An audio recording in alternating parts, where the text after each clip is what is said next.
அன்பு நண்பர்களே, ஆண்டவர் இயேசுவின் நாமத்தினாலே ஞாயிறு தியானத்திற்கு அன்போடு அழைக்கிறோம். உங்கள் யாவருக்கும் இறைமைந்தன் இயேசுவின் நாமத்தினாலே வணக்கங்களையும் வாழ்த்துக்களையும் தெரிவித்துக் கொள்கிறோம்.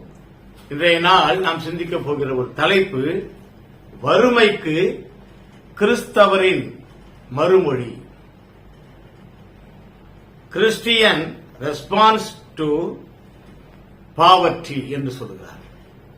ஏழ்மை, வறுமைக்கு கிறிஸ்தவரின் பங்களிப்பு அல்லது மறுமொழி என்று சொல்கின்ற நேரத்தில் இது சற்று சிறந்த ஒரு தலைப்பு. வறுமைக்கு கிறிஸ்துவத்தின் மறுமொழி என்கிற தலைப்பை நாம் சிந்திப்பதற்கு முன்னதாக தலைகளை தாழ்த்தி கர்த்தரிடத்திலே நம்மை அர்ப்பணித்து இதை குறித்த உண்மையான சிந்தனையை நான் சிந்திக்க அருள்தாரும் என்று ஜெபிப்போம். நல்ல ஆண்டவரே, இந்த அருமையான நேரத்திற்காக நன்றியோட ஸ்தோத்திரிக்கிறோம் சாமி. இன்றைய நாள் சிந்தனை நீர் ஆசீர்வதியும். விசேஷமாய் வறுமைக்கு கிறிஸ்தவரின் மறுமொழி, கிறிஸ்துவத்தின் மறுமொழி, கிறிஸ்துவத்தின் ஆண்டவரே தீர்ப்பு என்கிற நிலைமையிலே நான் சிந்திக்க போகிற சிந்தனை நீர் ஆசீர்வதியும். எண்ணங்களை ஆசீர்வதியும். கேட்கப் போகிற மக்களை ஆசீர்வதியும். மீட்பர் இயேசு என்பதை ஜெபிக்கிறோம் நல்ல பிதாவே. ஆமீன், ஆமீன். தேவநாமத்திற்கு மகிமை உண்டாக ஒரு பாடலை நாம் பாடுவோம். இறங்கும் இறங்கும் கருணை வாரி இயேசு ராஜனே,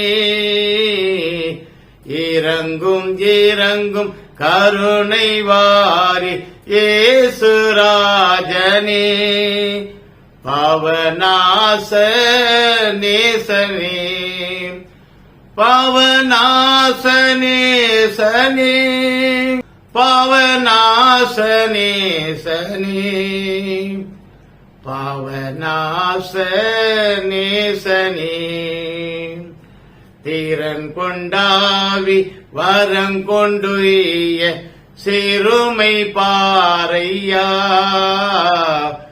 தீரன் கொண்டாவி வரம் கொண்டுய சிறுமை பாறையா, ஏழை வறுமை தீரையா, ஏழை வறுமை தீரையா, ஏழை வறுமை தீரையா, ஏழை வறுமை தீரையா, இறங்கும் இறங்கும் கருணை வாரி இயேசு ராஜனே, இறங்கும் இறங்கும் கருணை வாரி இயேசு ராஜனே, பாவநாச நேசனே, பாவியேற்றும் கவி மன்றாட்டை பரிந்து கேளையா,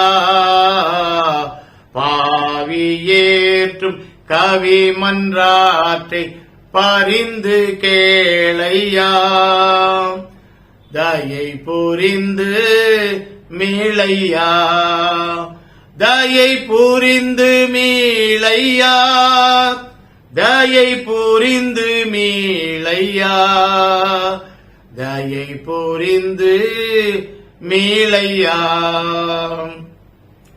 இறங்கும் இறங்கும் கருணை வாரி இயேசு ராஜனே,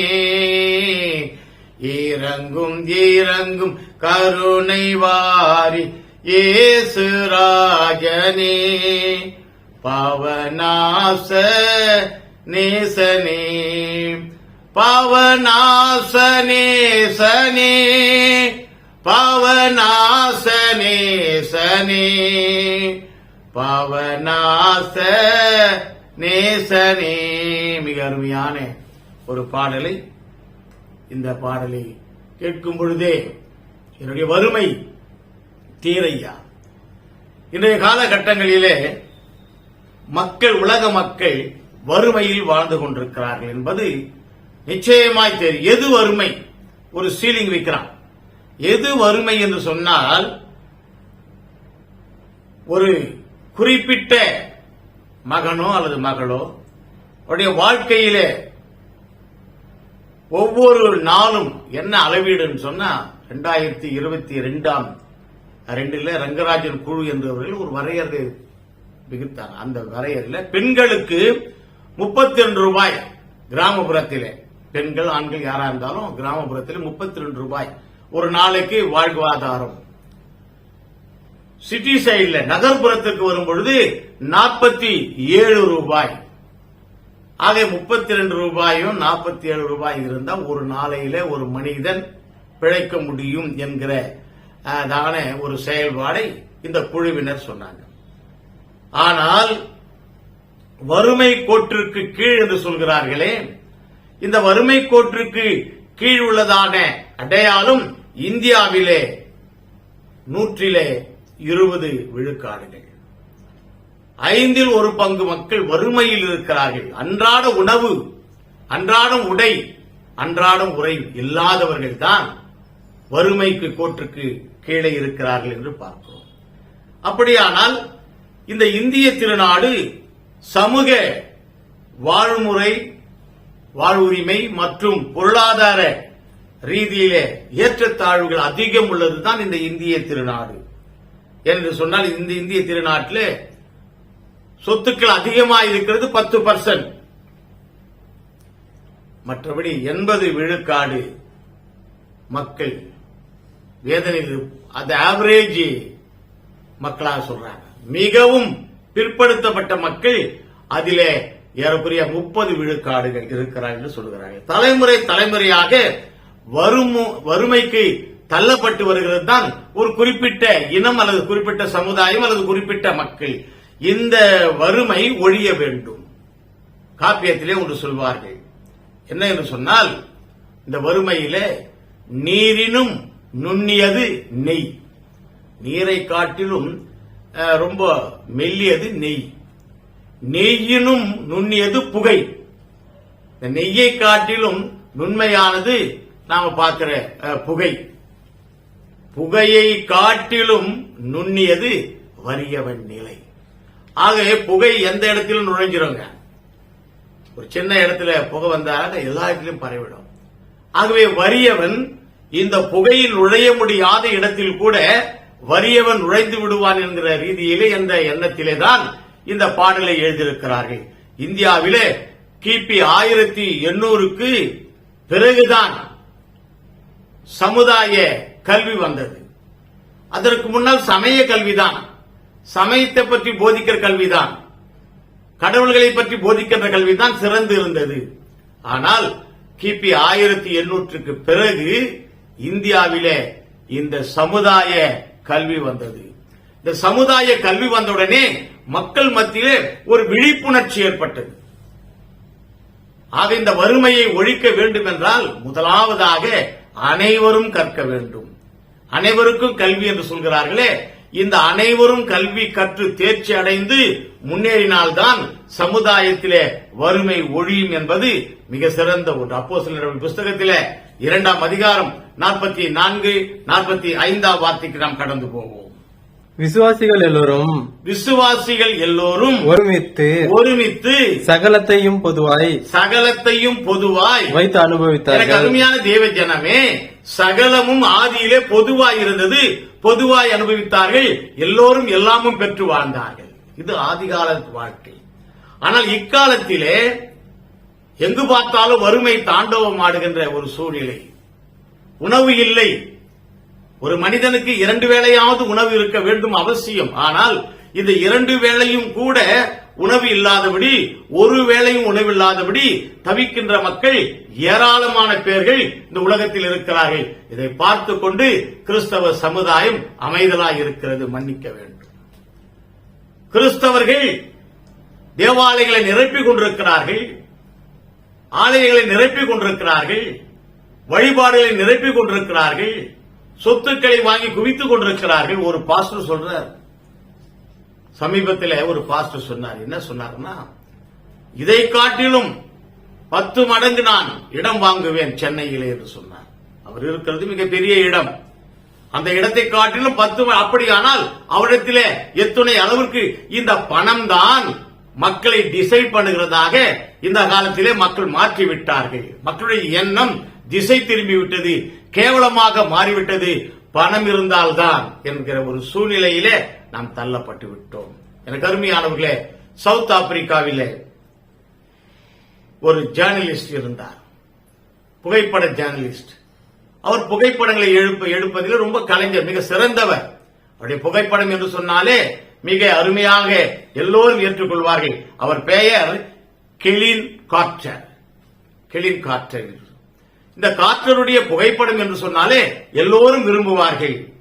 அவர் இருக்கின்ற நேரத்தில் 1993 ஆண்டிலே சூடானிலே பயங்கரமான பஞ்சம், சூடான் தேசத்திலே.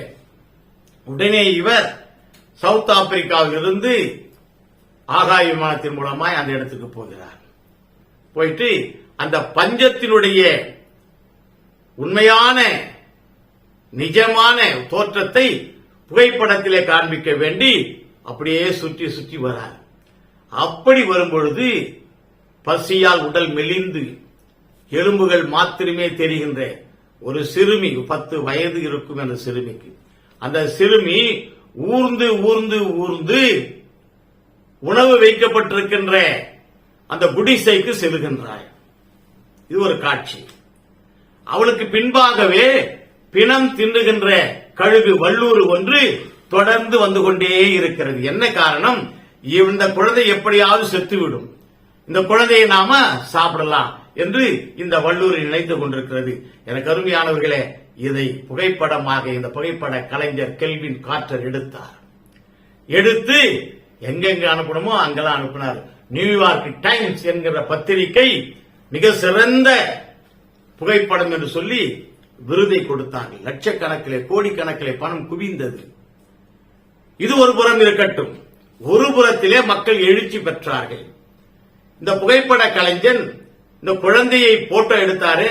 இந்த குழந்தை என்ன ஆனது எல்லாரும் கேட்க ஆரம்பிச்சிட்டான். ஒரு மாசத்துக்கு பிறகு புகைப்பட கலைஞருக்கு மெசேஜ் மேல மெசேஜ் வருது. ஐயா, அந்த குழந்தை என்ன ஆச்சு? எலும்பும் தோளுமா இருந்ததே, பசிக்கு அங்கலாய்த்து கொண்டு வந்ததே, சாப்பாடு இல்லாம வேதனைப்பட்டு கொண்டதே, நாளை உணவே இல்லையே, வறுமையின் கீழ் தள்ளப்பட்ட அந்த குழந்தை என்ன ஆனது, என்ன ஆனது, என்ன ஆனது? எல்லா இடத்திலேயும் இவருக்கு மெசேஜ். மனம் உறுத்தப்பட்டார். நீங்கள் நினைத்திருந்தால் அந்த குழந்தையை காப்பாற்றி இருக்கலாம். அருமையான தேவ ஜனமே, இன்றைய காலத்திலேதான் இந்த தலைப்பு கூட மிக சிறந்த ஒரு தலைப்பு. இந்த தலைப்பிலே நாம் பார்க்கிறது என்ன? வறுமை, கிறிஸ்தவர்களின் பங்கு, கிறிஸ்தவர்களின் ஈடுபாடு, கிறிஸ்தவர்கள் என்ன செய்கிறார்கள் இந்த வறுமையை பார்த்துக் கொண்டு. நம்மை சூழ்ந்து கொண்டிருக்கிற வறுமையான மக்கள் ஏராளமாயிருக்கிறார்கள். நம்முடைய ஆலயத்திற்கு வருகின்ற மக்களும் ஏராளமாயிருக்கிறார்கள். இப்படி இருக்கையிலே இந்த மக்களுக்கு நாம் என்ன செய்கிறோம், எதை செய்கிறோம்? அந்த கேள்வியை தான் அங்கே கார்ட்டர் புகைப்பட கலைஞருக்கு கேட்கப்பட்டது. அடுத்த ஆண்டே 1994 ஆண்டு அந்த புகைப்பட கலைஞர் மனம் நொந்து செத்துவிட்டார், தற்கொலை செய்து கொண்டார். எதற்கு என்று சொன்னால், ஒரு வறுமையான நிலைமையில் இருக்கக்கூடிய ஒரு குழந்தையை காப்பாற்ற முடியாத எனக்கு என் கையில எதற்கு பணம் என்று சொல்லி அவர் இறந்து விட்டார். கருமையானவர்களே, வறுமையினுடைய தோற்றம் மிக மிக கடினமானது. அதேதான் நீரோ மன்னன்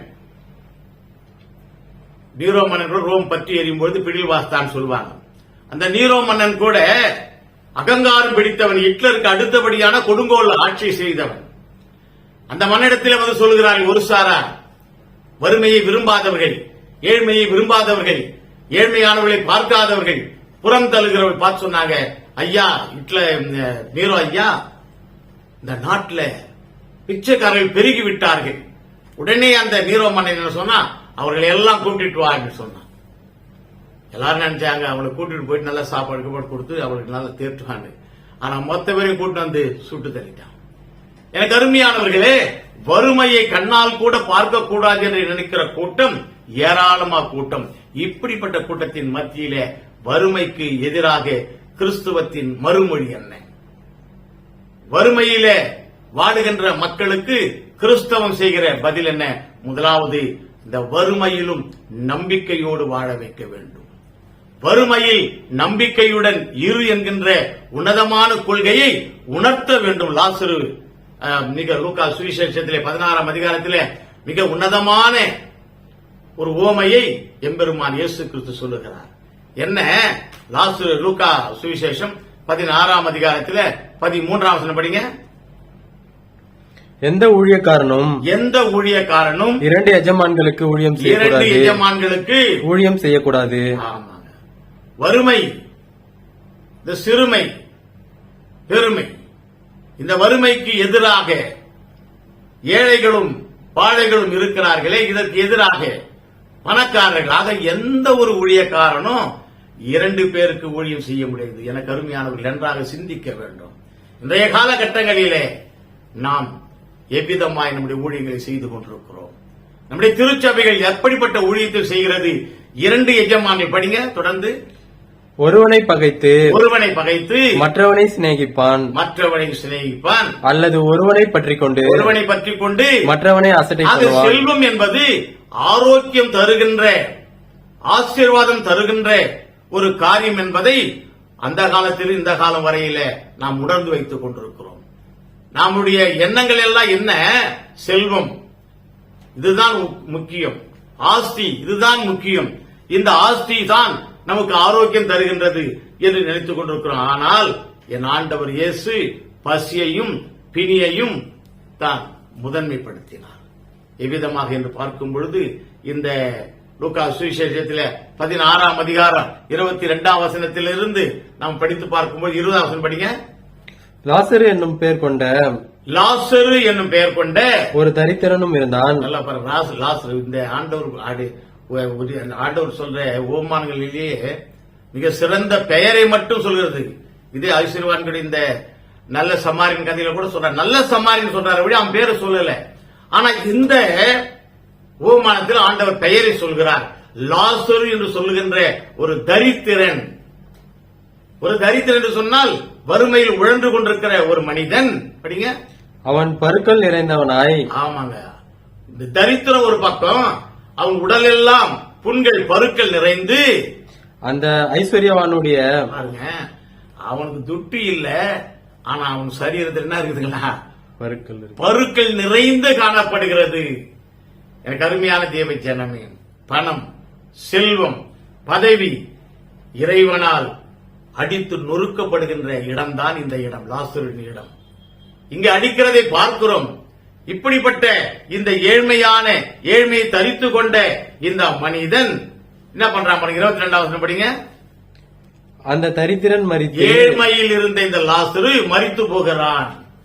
மரித்து போய் தேவதூதரால் ஆபிரகாமுடைய மடியிலே கொண்டு போய் விடப்பட்டான். அருமையானவர்களே, செல்வத்தை மதிப்பீடு செய்யவில்லை என் ஆண்டவர் இயேசு. என் ஆண்டவர் செல்வத்தின் மீது நாட்டம் கொள்ளவில்லை. ஆகவேதான் வறுமையிலும் நம்பிக்கையோடு வாழ். இந்த லாசருவின் மூலமாய் நாம் என்ன ஒரு நம்பிக்கை? நாம் செத்தாலும் என் தேவனை தரிசிப்பேன் என்ற ஒரு நம்பிக்கையோடு வாழ வேண்டாம். இவன் தினமும் எங்க உட்கார்ந்தான் தெரியுங்களா? அந்த ஐஸ்வர்யனுடைய வீட்டில வாசல்ல உட்கார்ந்தான். ஏன் அந்த வாசல்? நம்பிக்கையோடு காத்திருக்கிறான். ஏதாவது உணவு கிடைக்கும், நான் உயிர் வாழ ஏதாவது உணவு கிடைக்கும். அவன் போடுகின்ற ரொட்டி துண்டு, பிச்சி போடுற அந்த ரொட்டி துண்டு, அதாவது நமக்கு கிடைக்கும். இந்த அளவிலே அந்த லாசரு அவன் வீட்டின் வாசலிலே உட்கார்ந்து கொண்டிருந்தான். எனக்கு அருமையானவர்களே, நன்றாக சிந்தித்து பார்க்க வேண்டும். நம்பிக்கையோடு உட்கார்ந்து கொண்டிருந்த அந்த லாசரு, பிணிகளோடு உட்கார்ந்து கொண்டிருந்த லாசரு ஐஸ்வர்யவானாக்கப்பட்டு அங்கே தேவ சமூகத்திலே கொண்டு போய் சேர்க்கப்படுகிறார். அப்படியானால் என் தேவன் ஐஸ்வர்யத்தை விரும்புகிற கடவுள் அல்ல. சங்கீத புஸ்தகத்தில் 24ஆம் அதிகாரம் 1வது வார்த்தைக்கு நாம் கடந்து போகும் பொழுது, பூமியும் அதன் நிறைவும் உலகமும் அதில் உள்ள குடிகளும், ஆகவே இந்த உலகமும் உலகத்தில் உள்ள குடிகளும் உலகத்தின் சகல ஜீவ ராசிகளையும் ஆண்டவர் படைத்தாரே. ஆகவே அவர் படைப்பிலே எதையும் தாழ்ந்ததாக சொல்லவே இல்லை. பணக்காரனை தாழ்ந்ததாக சொல்லவில்லை, பணத்தை சார்ந்ததாக சொல்லவில்லை, அல்லது வறுமையை தாழ்ந்ததாக சொல்லவில்லை. ஆகவே எல்லாவற்றையும் நேர் கண்ணோடு சமக்கண்ணோடு பார்த்தவர் தான் ஆண்டவர். ஆகவே தான் சொல்றாரு, இந்த லாசரு வறுமையின் பிடியிலே உழன்ற லாசரு, வாசலிலே உட்கார்ந்து கொண்ட லாசரு, நம்பிக்கை இல்லாமல் இருந்த வாழ்க்கையின் நம்பிக்கை எவ்விதமாய் இருப்போமோ என்று எண்ணிக்கொண்டிருந்த இந்த லாசரு ஆபிரகாமினுடைய மடிக்கு சென்று விட்டான். மனிதர்கள் இந்த வளங்களை பெற வேண்டும் என்றுதான் ஆண்டவர் விரும்புகிறார். ஆமோஸ் மிக அழகா சொல்கிறார். ஆமோஸ் தீர்க்கன் மிக சிறந்த ஒரு தீர்க்கன். கிறிஸ்துவுக்கு பிறகு 800வது நூற்றாண்டிலே 800வது ஆண்டிலே வாழ்ந்தவன். ஆனால் அவனுடைய எழுதி வைத்த அத்தனை செயல்பாடுகளும் ஆமோஸ் தீர்க்கதரிசியால் உரைக்கப்பட்ட அத்தனை வார்த்தைகளும் இன்று பொருத்தமாக இருக்கு. இன்றைய சமுதாயத்திற்கு, இன்றைய காலகட்டத்திற்கு பொருத்தமானதாக இருக்கிறது. அது ஒரே ஒரு வசனத்தை பார்ப்போம். ஆமோஸ் 8:4 படிங்க. தேசத்தில் சிறுமைப்பட்டவர்களை ஒழிய பண்ண. ஆமாங்க. தேசத்தில் யார் சிறுமைப்பட்டிருக்கிறார்களோ, புறம் தள்ளப்பட்டிருக்கிறார்களோ, கைவிடப்பட்டிருக்கிறார்களோ, உணவுக்கும் உடைக்கும் உறைவிடத்திற்கும் அவதிப்பட்டுக் கொண்டிருக்கிறார்களோ அவர்களை ஒழிய பண்ண, ஒழித்து விட வேண்டும் என்பதற்காக எளியவர்களை விழுங்கி, எளியவர்களை ஒன்றுத்துக்கும் உதவாத என்று சொல்ல முடியாது, ஒன்றும் இல்லாத ஏழைகளை என்ன பண்றாங்களா, விழுங்கி நாங்கள் மரக்காலை குறைத்து. ஆமாங்க, அவங்க பண்ற பாடு பாருங்க. உயர்ந்தவர்கள், பண முதலைகள், எங்களால் தான் பணம் இருக்குது, எங்களால் தான் செல்வம் இருக்குது, எங்களால் தான் ஆஸ்தி இருக்குது என்று சொல்றவங்க என்ன சொல்றாங்க, மரக்கால்களை என்ன பண்றாங்களா, குறைக்கிறார்கள். ஏனென்று சொன்னால் அந்த மரக்கால் மூலமா தானியத்தை அளந்து போடுறாங்க. ஐயா, வறுமை மக்களுக்கு மரக்கால், பெரிய மரக்கால், ஒருவேளை பெரிய மரக்கான 4 படி அந்த காலத்துல, அதை விட பெரிய மரக்கான 8 படி ஒரு மரக்கான்னு சொல்லுவாங்க. ஆகவே இந்த அரிசியை குறைத்து 6 படியா கொடுக்கறான், 4 படியா குறைத்து 3 படியா கொடுக்கிறான். இவன் தான் ஏண்டானா, இவன் பணத்தின் மீது நாட்டம் கொண்டவன். ஏழை எப்படியாவது போகட்டும், நான் வாழ வேண்டும் என்ற தன்னலம் சுயநலம் நிறைந்தவர்கள் இந்த மக்கள். இவர்களுக்கு தான் சொல்றாரு, வறுமையிலும் நம்பிக்கையுடன் காத்திருந்தானே லாசரு, அதை போல நம்முடைய வாழ்க்கையிலே காத்திருக்க வைக்க வேண்டும் என்பதுதான் கிறிஸ்தவருடைய மறுமொழியாய் வறுமைக்கு எதிரானதாக இருக்கிறது. வறுமையோடு நாம் சேராதபடி வறுமைக்கு எதிராக செயல்படுவது எப்படி என்று சொன்னால் நம்பிக்கையோடு காத்திருக்க வேண்டும். படிங்க. சேர்க்கல் நிறையை அதிகமாக்கி கள்ளத்தராசினால் வஞ்சித்து தரித்திரரை பணத்துக்கும், தரித்திரரை, ஏழ்மையானவர்களை, ஒன்றும் இல்லாதவர்களை, அப்பாவிகளை என்ன பண்றாங்களாங்க, பணத்துக்கு விற்கிறாயா, அடிமைகளாக மாற்றுகிறார்கள். இந்த காலகட்டங்களிலே ஏராளமான அடிமைகள் பெருகிக் கொண்டிருக்கிறார்கள். ஒருவேளை நான் சொல்றேன், நான் அடிமை இல்லை என்று சொல்லி, ஆனால் நானும் அடிமைதான்.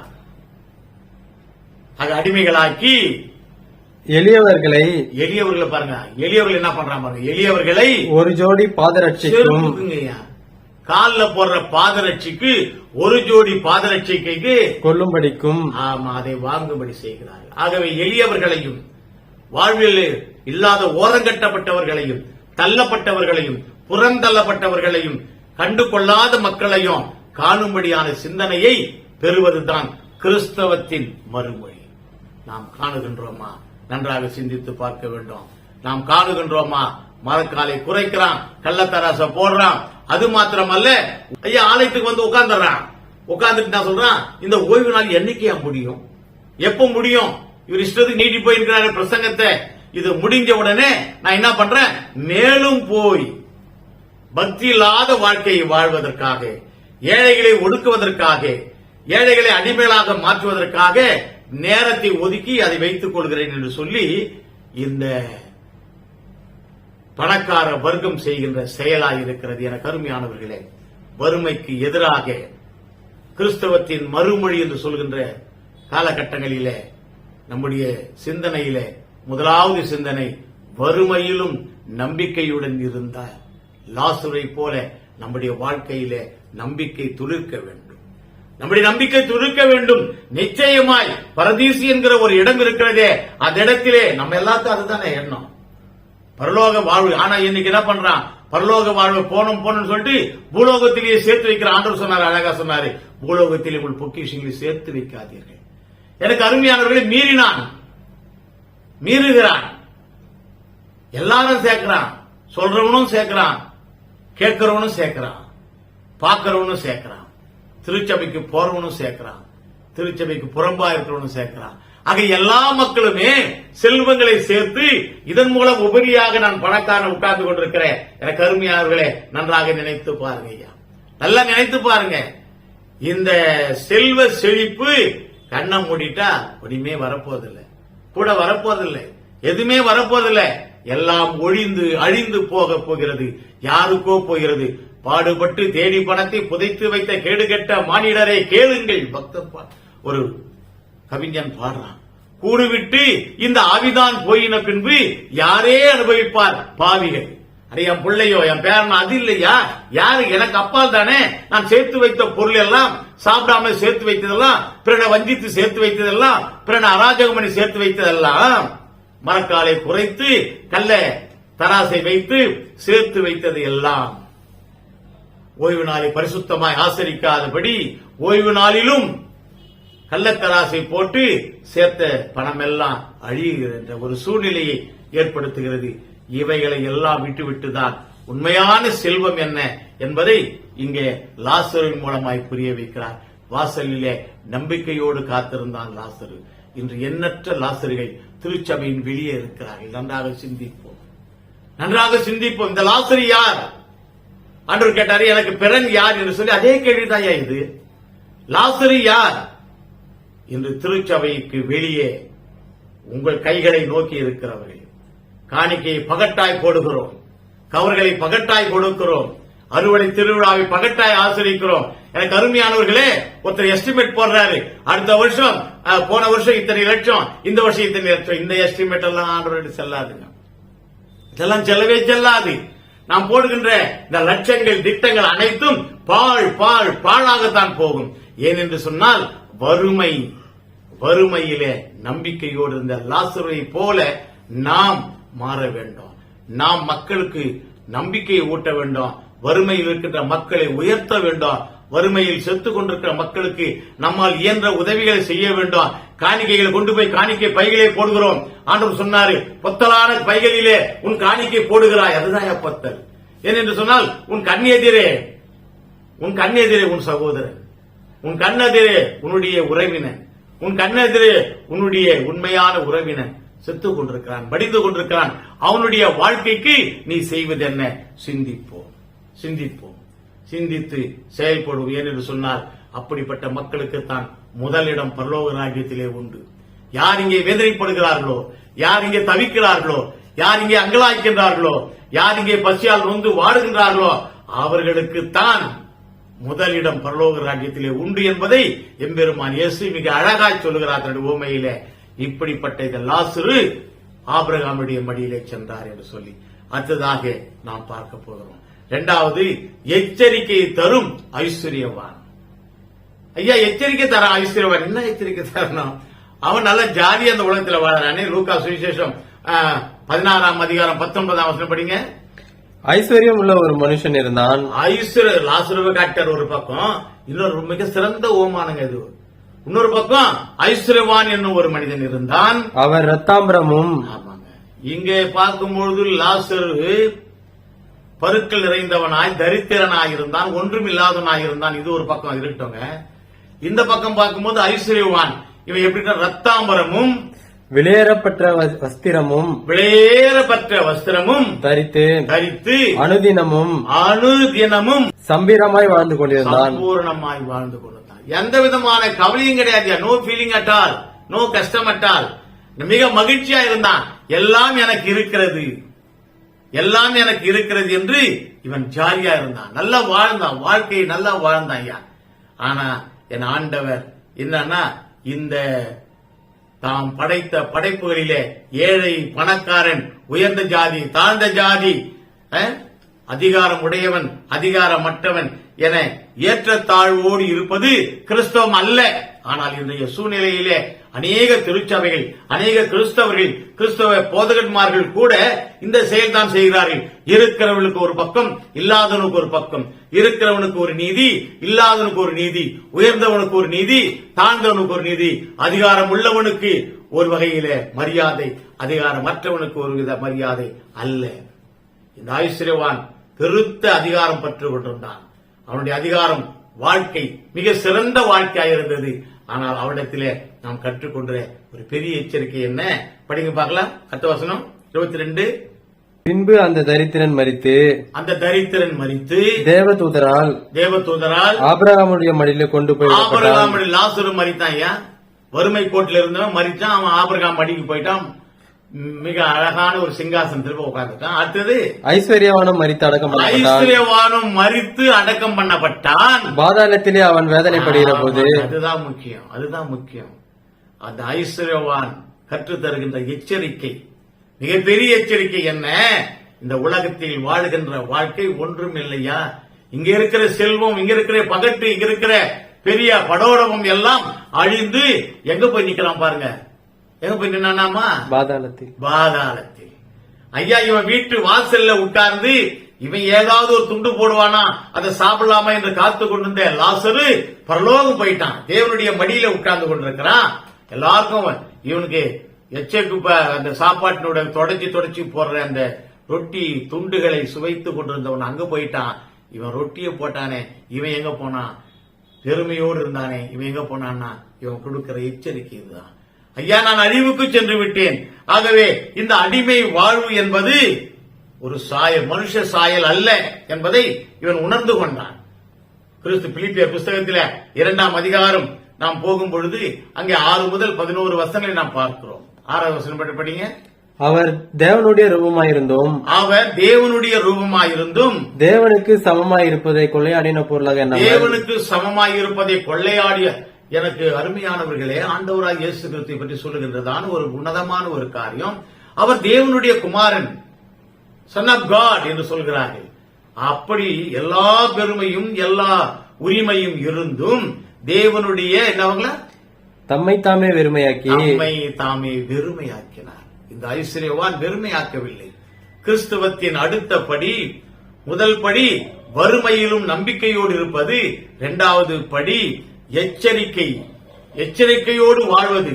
இந்த ஐஸ்வர்யவான் எச்சரிக்கை இல்லாமல் வாழ்ந்ததினாலே மரண இருளிலே பாதாளத்திலே போயிட்டான். இங்க பாருங்க, தேவனுடைய பிள்ளையா இருந்தும் அவர் தான் இருக்கிற அந்த தேவ பிரசன்னத்தை கொள்ளையாடிய பொருளாய் உணராமல் தம்மை தாமே வெறுமையாக்கி அடிமையின் ரூபம் எடுத்து மனுஷர் சாயலானார். சாதாரண மக்களோடு தன்னை இணைத்துக் கொண்டார். இதுதாங்க ஐஸ்வர்யவான் தருகின்ற எச்சரிக்கை. எனக்கு அருமையானவர்களே, நம்முடைய வாழ்க்கையிலே நாம் எத்தனை கோடிகள் சேர்த்து வைத்திருந்தாலும் அவைகளெல்லாம் ஒரு காலத்திலே அழிந்து போகும். வயநாட்டை எடுத்துக் கொள்வோம். சமீபத்தில் நடந்த பேரழிவு. அந்த பேரழிவிலே என்ன ஆனது? எனக்கு தெரிஞ்சு ஒருத்தர் சொல்றாரு, ஐயா, ஒரு 6 ஜுவல்லரி அப்படியே மூழ்கிடுச்சு, எங்க போச்சுன்னு தெரியல. இப்படிப்பட்ட அசாதாரண நிலைமைகள் ஏற்படக்கூடும் வாழ்க்கையிலே. ஆகவே நீங்களும் நானும் ஐஸ்வர்யவான் ஜாக்கிரதை இல்லாத ஒரு வாழ்க்கையை வாழ்ந்தானே, அப்படி அல்ல, ஜாக்கிரதையான வாழ்க்கையை வாழ்வோம். மத்தேயு சுவிசேஷம் 19ஆம் அதிகாரம் 21ஆம் வசனம் கடந்து போவோம். அதற்கு இயேசு நீ பூரண சர்க்குணனாய் இருக்க விரும்பினால், ஆண்டவர் சொல்றாரு பாருங்க, நீ பூரண சர்க்குணனாய் இருக்க விரும்பினால் உனக்கு உண்டானவைகளை விற்று. இதுதாங்க கிறிஸ்துவத்தின் உன்னதமான நிலைமை. வறுமைக்கு எதிராக கிறிஸ்தவத்தின் மறுமொழி என்று சொல்கிறார்களே, இந்த மறுமொழி யார் சொல்ல முடியும்? நன்றாக யோசித்து பாருங்கள். அவர்கள் தான் உண்மையான கிறிஸ்தவர்கள். மற்றவர்கள் எல்லாம் யாராக இருந்தாலும் சரி, போலி கிறிஸ்தவர்கள், அநியாய கிறிஸ்தவர்கள், அக்கிரம சிந்தையுடைய கிறிஸ்தவர்கள், அவர்கள் அழிவுக்கு பாத்திரமாயிருக்கிற கிறிஸ்தவர்கள். என்ன சொல்றாரு பாருங்க, உனக்கு உண்டானவைகளை விற்று, உனக்கு உண்டான யாவற்றையும் விற்று தரித்திரருக்கு கொடு, இல்லாதவனுக்கு கொடு. லாசருவை போன்று உன் வாசலிலே அமர்ந்து கொண்டிருக்கிறான், உன்னை நோக்கி பார்த்து கொண்டிருக்கிறான், இவரிடத்திலிருந்து ஏதாவது கிடைக்குமா என்று அங்கலாய்த்துக் கொண்டிருக்கிறான். அப்படிப்பட்டவர்களுக்கு உன்னுடைய ஆஸ்திகளை விற்று கொடு. படிங்க. பரலோகத்தில் உனக்கு பொக்கிஷம் உண்டாயிருக்கும். கொடுத்தால் நீங்கள் இந்த ஐஸ்வர்யவான் பாதாளத்துக்கு போனா, இந்த லாசரு உயர்ந்த இடத்துக்கு போனா, அதே போல என் ஆண்டவர் சொல்றாரு, நீங்கள் கிறிஸ்தவர்களாகிய நீங்கள் வறுமைக்கு எதிராக உடைய மறுமொழி என்ன என்று சொன்னால், உங்களுடைய பொருள்களை நீங்கள் சேர்த்து வைத்திருக்கிறீர்களே அநியாயமாய் அக்கிரமமாய். ஆமோஸ் தீர்க்கதரிசி சொல்கிற வண்ணமா 8ஆம் அதிகாரம் ஆமோஸ் முழு ஒவ்வொரு சாப்டர் நீங்க படிச்சு பாத்தீங்கன்னா மிக பிரமாதமான எச்சரிக்கைகள், முதல் அதிகாரத்திலிருந்து கடைசி வரையில. அதுல குறிப்பா 8ஆம் அதிகாரத்தில 4ஆம் வசனத்திலிருந்து நமக்கு கொடுக்கப்பட்டிருக்கிற பாடத்தை நீங்க படிச்சு பாத்தீங்கன்னா மிக உன்னதமான வார்த்தைகள். அந்த உன்னதமான வார்த்தைகளின்படி இன்றைய கிறிஸ்தவர்கள் செய்து கொண்டிருக்கிறோமே, இவைகள் நீங்க வேண்டும் என்றால் நீங்களும் நானும் பரலோக ராஜ்யத்திற்கு உரிய மக்களாய் மாற வேண்டும் என்று சொன்னால் அந்த ஐஸ்வர்யவானுக்கு வந்த அந்த இழிவு வராதபடி எச்சரிக்கையாயிருக்க வேண்டும். மூன்றாவது, நியாய தீர்ப்பை நினைக்க வேண்டும். முதலாவதாக வறுமையிலும் நம்பிக்கையோடு இருக்க வேண்டும். இரண்டாவது, எச்சரிக்கை பெறும்படி வாழ வேண்டும். மூன்றாவது, நியாய தீர்ப்பிலும் நியாய தீர்ப்பை நமக்கு ஒரு நியாய தீர்ப்பு உண்டு என்பதை யார் நினைக்கிறார்களோ அவர்கள் மாத்திரமே தேவ ராஜ்யத்தை அடைய முடியும். லூக்கா சுவிசேஷத்திலே 16ஆம் அதிகாரம் 26ஆம் வசனத்துக்கு போவோம். லூக்கா 16:26. அதுவும் அல்லாமல் நியாய தீர்ப்புக்கு பயந்து வாழ வேண்டும் என்பதற்கு மிக சிறந்ததான ஒரு காரியம் அதே ஓமானத்துல சொல்ற பாருங்க. லூக்கா சுவிசேஷம் 16ஆம் அதிகாரம் 26ஆம் வசனத்துல, இவ்விடத்திலிருந்து உங்களிடத்திற்கு கடந்து போகவும் அவ்விடத்திலிருந்து எங்களிடத்தில் கடந்து வரவும் மனதுள்ளவர்களுக்கு கூடாதபடிக்கு. இந்த ஐஸ்வர்யவானுடைய நிகழ்ச்சி எல்லாத்துக்குமே தெரியும், நான் சொல்ல வேண்டிய அவசியம் இல்லை. இந்த ஐஸ்வர்யவான் சொல்றான், யார பார்த்து சொல்றான்? ஐயா, உங்க மடியில ஆபிரகாம் சொல்றான், உங்க மடியில படுத்துக்கிறானே லாசரு, அவனுக்கு இவன் தண்ணி கொடுத்தானோ தண்ணி குடிக்கலையே தெரியல, வாழ்ந்த போது அவன் சொல்றான், அவனுடைய சுண்டு விரல்ல கொஞ்சம் தண்ணி தொட்டு என் நாக்கில் என்ன பண்ணுங்க விடுங்க. அங்க கூட பாருங்க, ஏழ்மையான வேலைக்கு வாங்கலாம் பாருங்க. பரலோக ராஜ்யம் அவன் இருக்கிறானே, அவனை கீழே வந்து என் நாக்கில் கொஞ்சம் தண்ணி விடுறான். ஒரு அநேகம் பேர் சொல்லுவாங்க, அவன் வறுமையில இருந்தான், அவன் இதுல இருந்தான், கஷ்டத்துல இருந்தான், ஏரி நரகத்துல இருந்தான், அதனால அவனுக்கு தண்ணி அல்ல. அது ஒரு பக்கம் இருந்தா கூட உன்னதமான இன்னொரு வார்த்தை உண்டு. என்னடான்னா, அங்க கூட அவன் பணக்கார புத்தி போல அந்த ஏழையை, அந்த அடிமையை, அந்த வீட்டு வாசலே காத்து கொண்டிருந்த லாசருவை கையில தண்ணீர் என் நாக்கில் ஊத்துறான். நீங்க கட்டளையிடுங்க ஐயான்றான். ஆனா அங்க என்ன சொல்றாருன்னா, உனக்கும் எனக்கும் நடுவில் என்ன இருக்குங்களாங்க, பெரிய பிளவு. எனக்கு அருமையானவர்கள், இதான நியாய தீர்ப்பு. This is the judgement from God. கடவுளிடத்து வருகின்ற தீர்ப்பு என்ன என்று சொல்லும் பொழுது, வறியவர்களுக்கும் ஆஸ்தி உள்ளவனுக்கும், ஆஸ்தி உள்ளவன் தன்னுடைய ஆஸ்தியை மறைத்துக் கொண்டால், தன் ஆஸ்தியை செலவு செய்யாமல் வைத்திருந்தால், தன் ஆஸ்தியை பெருக்கிக் கொண்டிருந்தால், அநியாயமாக அவனுக்கும் நமக்கும் இருக்கின்ற பிளவு மிக பெரிய பிளவு. இன்றைய நாளிலே உலகத்திலே ஏறக்குறைய 220 கோடி கிறிஸ்தவர்கள் வாழ்கிறார்கள். மொத்த மக்கள் தொகை 800 கோடியாக இருக்கும். இந்த 800 கோடியிலே 220 கோடி மக்கள் கிறிஸ்தவர்கள். இதில் எத்தனை பேர் உயர்ந்தவர்கள், எத்தனை பேர் பணக்காரர்கள், எத்தனை பேர் அதிகாரமுடையவர்கள்? இவர்கள் வருடம் பல பண்டிகை, ஏதோ ஒரு பண்டிகை கொண்டாடும் போது மட்டும் நினைச்சு, கிறிஸ்துமஸ் மாத்திரம் நினைச்சு ஏதோ ஒரு ஏழைக்கு சோறு கொடுத்தது இல்லையா, தினம் தினம் போஷிக்க வேண்டியதான் நியாய தீர்ப்பிலே வருகின்ற உன்னதமான ஒரு காரியம். தினம் தினம் வறுமையை போக்க வேண்டும். திருச்சபைகள் இந்த வறுமையை போக்குகிறதா? வறுமை உள்ளவனை பார்த்து இன்னும் வறுமையானவனாக மாற்றுகிறதே தவிர இந்த திருச்சபையில் வறுமையை போக்குவதில்லை. எனக்கு ஒரு அருமையான நண்பர் உண்டு. அவர் ஒரு பாஸ்டர். அவரிடத்திலே வந்து கொஞ்சம் காசு கேட்டார். கேட்டுட்டு அவர் சொன்ன வார்த்தை என்ன தெரியுங்களா? அடுத்தது, அண்ணே இந்த காசை நான் கன்வென்ஷன் வைக்க போறேன், விருன்னு வந்துடும். இது சொன்ன வார்த்தைங்க, விருன்னு வந்துடும் காசு, உங்களுக்கு நான் கொண்டு வந்து தைரியமா கொடுத்துறேன் அப்படின்னு சொன்னார். எனக்கு அருமையானவர்களே, இதுதாங்க நியாய தீர்ப்பின் காலத்திலே நியாய தீர்ப்புக்கு பயந்து வாழணும். எனக்கு பணம் வருகிறது என்று அல்ல, பகட்டு வருகிறது என்பதற்காக அல்ல, பதவி வருகிறது என்பதற்காக அல்ல, என்னுடையதை நான் கொடுத்து பிறரை நான் ஆண்டவருடைய சமூகத்திலே ஒப்படைக்க வேண்டும். இதுதான் நியாய தீர்ப்பு தருகின்ற அந்த வாழ்க்கை. ஆகவே வறுமையிலே நம்பிக்கையோடு இருத்தலும், எச்சரிக்கை ஐஸ்வர்யவான போல எச்சரிக்கை இன்றி அல்ல, எச்சரிக்கையோடு வாழ்தலும், நியாய தீர்ப்பிலே நாம் எப்பொழுதுமே உண்மையாய் நிலைத்திருப்பதும் தான் இந்த கிறிஸ்தவ வறுமைக்கு கிறிஸ்தவர்களின் மறுமொழி.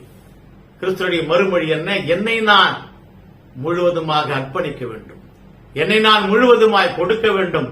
யாருக்கு? என் அயலகத்தானுக்கு, என் புறமதஸ்தானுக்கு, என் அருகில் உள்ளவனுக்கு. ஆகவே என்னை நான் மறைத்து கொண்டு வாழ்ந்து நான் மாத்திரம் வாழ வேண்டும் என்ற சுய சிந்தனையும் தன்னல வாழ்க்கையும் என்னிடத்திலே காணுமானால் நான் வறுமைக்கு மறைத்துக் கொள்கிறேன். வறுமையில கிறிஸ்துடைய மறுமொழிக்கு நான் சொல்லாதபடி மாற்றி சொல்லுகிறேன். இந்த உன்னதமான எண்ணத்தை நாம் மறந்து, நான் கிறிஸ்தவன், ஆண்டவரை ஏற்றுக்கொண்டவன், ஆண்டவர் தம்மை தாமே வெறுத்து அடிமையின் சாயலாக மாற்றினாரே, எனக்காக மாறினாரே, மக்களுக்காக மாறினார், அதை போல என்னுடைய வாழ்க்கையில நான் மாற வேண்டும் என்று நினைப்பதுதான் வறுமைக்கு எதிராக கிறிஸ்தவர்களின் நிலை என்று பார்க்கிறோம், கிறிஸ்துவத்தின் நிலை என்று பார்க்கிறோம். ஆகவே என்னுடைய அன்பு நண்பர்களே, இதை பார்த்துக் கொண்டிருக்கிற விசுவாசிகளே, நாம் நம்முடைய வாழ்க்கையிலே வறுமையிலும் லாசருவை போல நம்பிக்கையாயிருப்போம்.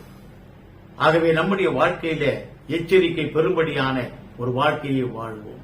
நியாய தீர்ப்பு உண்டு என்பதை உணர்ந்து கொள்வோம். அவ்விதமாக இருந்தால் மாத்திரமே ஆண்டவருடைய வறுமை போக்குகின்ற பிள்ளைகளாக நாம் இருப்போம் என்பதை நாம் உணர்ந்து கொள்ள வேண்டும். வறுமைக்கு கிறிஸ்தவத்தின் மறுமொழி என்ன? Christian response to poverty. என்ன பாவர்ட்டி?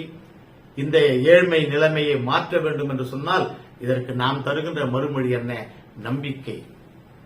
அது மாத்திரமல்ல, எச்சரிக்கை. அது மாத்திரமல்ல, நியாய தீர்ப்பு உண்டு என்பதை விசுவாசிக்க வேண்டும். இவ்விதமாயிருக்க கர்த்தர் கிருபை செய்வாராக. தலையில் தாழ்த்தி ஜெபிப்போம். நல்ல ஆண்டவரே, இந்த அருமையான நேரத்திற்காய் நன்றியுடைய ஸ்தோத்திரிக்கிறோம் சாமி. உங்கள் திருவிழா சித்தத்தின்படியே வறுமைக்கு கிறிஸ்துவத்தின் மறுமொழி என்கிற தலைப்பிலே நாங்கள் சிந்தித்த சிந்தனையை நீர் ஆசீர்வதி. குறைவுண்டு சாமி, நிறைவு அல்ல. எம்பெருமான் இயேசு இந்த குறைகளை எல்லாவற்றையும் நீக்கி நிறைவான வாழ்க்கை ஒவ்வொருவரும் வாழ அருள்தாரும். விசேஷமாய் இங்க இருக்கின்ற வறியவர்கள், ஏழ்மையானவர்கள், புறம் தள்ளப்பட்டவர்கள், ஆண்டவரை கண்டுகொள்ளாமல் இருக்கின்ற மக்கள், இவர்கள் எல்லோரையும் திருச்சபையில் கண்டு அரவணைக்கத்தக்கதான ஒரு சூழ்நிலையை இந்த செய்தியின் மூலமாய் நாங்கள் பெற்றுக்கொள்ள கிருபைதான். மீட்பர் இயேசு என்பதை ஜெபிக்கிறோம் நல்ல பிதாவே. ஆமீன். ஆண்டவருடைய கிருபையும் பிதாவினுடைய அன்பும் தூயாவின் ஆசீர்வாதம் வழிநடத்தும் தெய்வீக சமாதானம் யாவரோடு விசேஷமாய் செய்தி கேட்ட அத்தனை உள்ளவர்கள் நிலைத்திருந்து, குடும்பங்களோடு நிலைத்திருந்து நிறைவான நிம்மதி ஆசீர்வாதத்தை கட்டிடுவதாக. ஆமீன். ஆமீன். God bless you.